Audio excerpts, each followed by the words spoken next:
আল্লাহু আকবার আল্লাহু আকবার আল্লাহু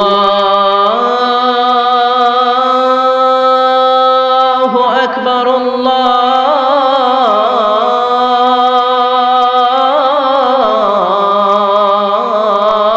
আকবার। ডুমুর ফলের কসম কেটেছেন, কারণ এই ফলের অনেক উপকারিতা আছে। এটা আরব বিশ্বে আরবদের কাছে খুবই গুরুত্বপূর্ণ সুস্বাদু একটা ফল। কালো ডুমুর হয়, সাদা ডুমুর হয়। এই ডুমুর ফল খেলে ডায়াবেটিক্স রোগীদের অনেক উপকার হয়। ডায়াবেটিক্স আমাদের জাতীয় রোগ না? ডায়াবেটিক্স আছে কার কার? অনেকের আছে না? এই ডায়াবেটিক্স আল্লাহ ভালো করে দেবে। কি খাবেন? ডুমুর ফল খাবেন। অনেক নারীদের ইররেগুলার মেনস্ট্রুয়েশনাল পিরিয়ড হয়, অনিয়মিত অনিয়ন্ত্রিত মাসিক।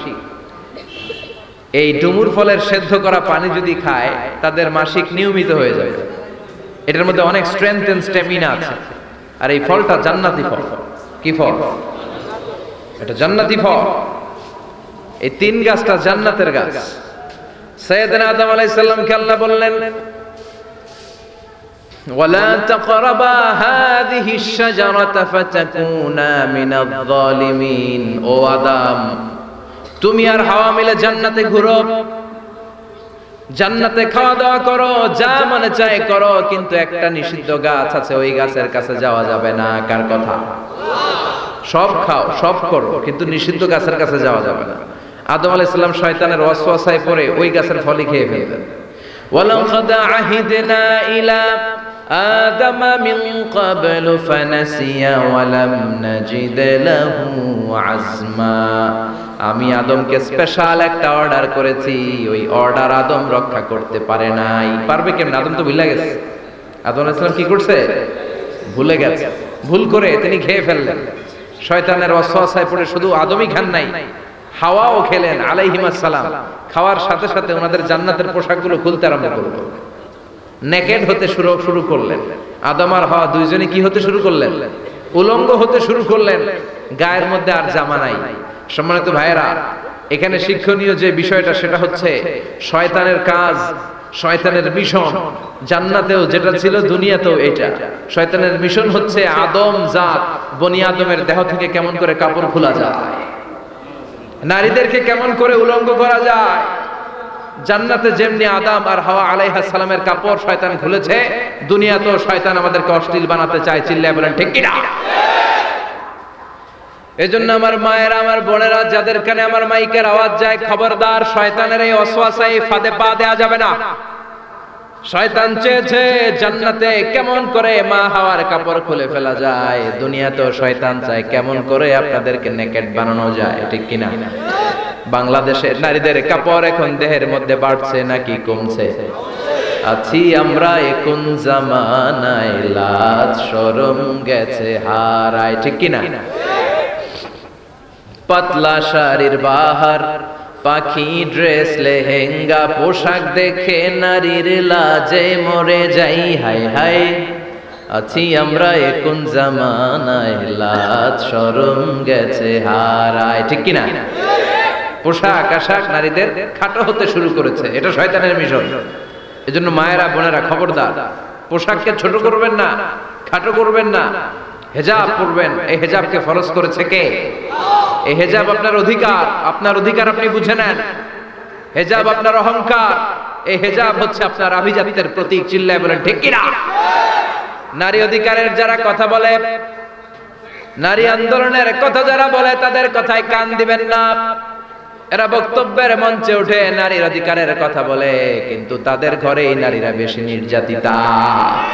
তাদের ঘরের কাজের মেয়েগুলাই বেশি নির্যাতিতা। চিল্লায় কোন ঠিক কিনা? তারাই লোহা গরম করে কাজের মেয়েগুলোর পিঠে ছ্যাঁক দেয়। তারাই সুযোগ পেলে ধর্ষণে সেঞ্চুরি করতে দ্বিধাবোধ করে না। চিল্লায় কোন ঠিক কিনা? শয়তানের মিশন জান্নাতেও ছিল যেটা, দুনিয়াতেও এটা। পোশাক কি করে আলাদা করা যায়? এজন্য হেজাব যেন আমরা ভুলে না যাই। হেজাব আপনার আভিজাত্যের প্রতীক, আপনার সৌন্দর্য, আপনার সম্ভ্রম, আপনার স্ট্যাটাস তো আপনার হেজাবের মধ্যে শোভা পায়। ঠিক কিনা? কিন্তু দিনকে দিন পোশাক ছোট হতে শুরু করেছে। নতুন নতুন অনেক পোশাক বেরোয় নারীদের। কি পোশাক আছে বলেন তো একটা? হ্যাঁ পাখি, আর কি আছে? লেহেঙ্গা আর কিরণমালা, আর এগুলো পড়বেন না, হেজাব পড়বেন। হেজাবে একটা নারীকে যত সুন্দর, রূপবতী, গুণবতী, সুস্নিগ্ধা লাগে অন্য কোন পোশাকে লাগে? আল্লাহ আমাদেরকে বোঝার তৌফিক দান করুন। সাইয়েদনা আদম আলাইহিস সালাম, হাওয়া আলাইহিস সালাম জান্নাতের ভেতরে যখন উলঙ্গ হয়ে গেল, লজ্জাস্থান ঢাকার জন্য জান্নাতের বিভিন্ন গাছের দিকে দৌড়ায়, দৌড়িয়ে দৌড়িয়ে যেই গাছের পাতা দিয়ে তারা সেদিন লজ্জাস্থান ঢেকেছিল, ওই গাছের নাম ছিল তিন গাছ। কি গাছ? ওই তিনের কসম কোরআনে কেটেছে কে? সেজন্য আল্লাহ বললেন ওয়াত-তিনি ওয়াজ-যাইতুনি ওয়া তুরি সিনিনা ওয়া হাযাল বালাদিল আমিন। সুবহানাল্লাহ পড়ে। তিনের কসম, জাইতুনের কসম। জাইতুন মানে জলপাই, আওয়াজ করে বলতে হবে। জাইতুন অর্থ খাইছেন? জলপাইয়ের আচার খাই না আমরা? জাইতুন মানে জলপাই, ইংরেজিতে বলে অলিভ।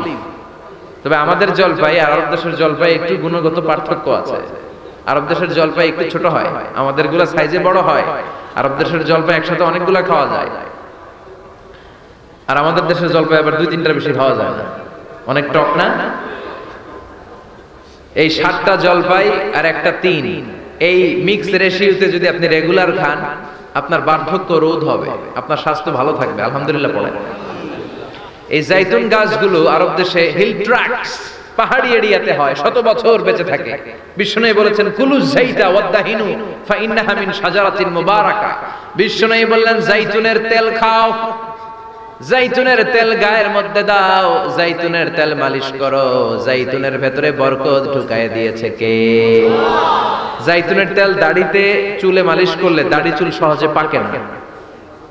বিশ্বনবী সব সময় দাড়িতে চুলে জাইতুন মাখতেন। আমি নিজেও মাখি প্রতিদিন, আপনারাও মাখবেন। বাজারে পাওয়া যায়, যে বলবেন অলিভ অয়েল, কি বলবেন? অলিভ অয়েল বললে আপনাকে দিবে। স্পেনের, মেড ইন স্পেন, এদের অলিভ অয়েল ভালো। ফিলিস্তিনের যে অরিজিনাল অলিভ অয়েল, এটা ভালো, এটা খাওয়া যায়। তাম্বুতু বিদ্দুহুনি ওয়া সিবগিল লিল আখিলিন, এটার অনেক কাজ, খাওয়াও যায়, মালিশও করা যায়, জাইতুনের ডাল ভেঙে মেসওয়াকও করা যায়। সুবহানাল্লাহ পড়ে। বিশ্বনবী বললেন নি'মাস সিওয়াকিয়াজ জাইতুন, জাইতুনের মেসওয়াক কতই না ভালো।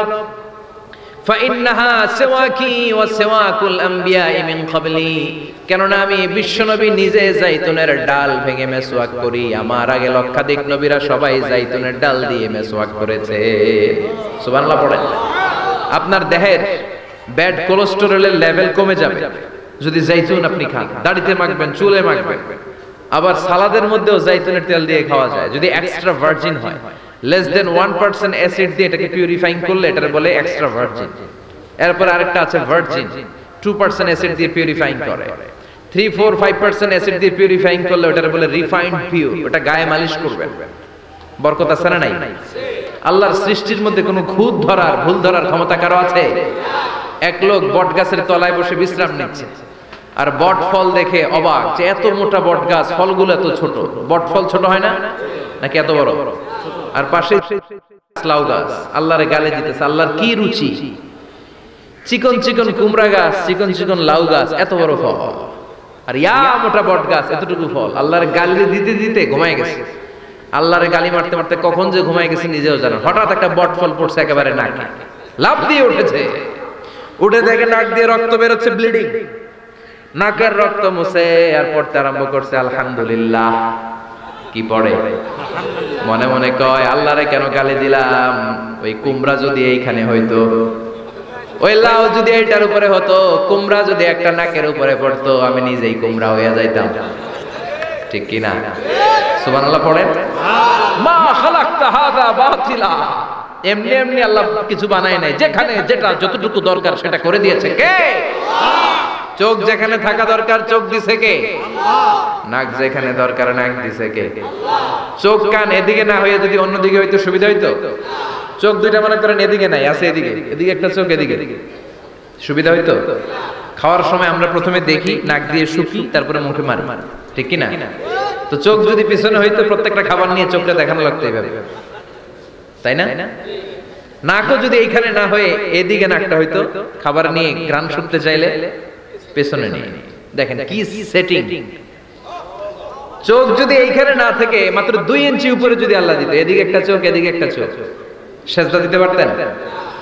চোখ বন্ধ করে সেজদা দেওয়া লাগতো, ঠিক কিনা? ফুটবল খেলতে পারতেন? ফুটবলে হেড দিলেই ডিমের মতো পোজ হয়ে যেত চোখ দুটো। সুবহানাল্লাহ পড়বেন না?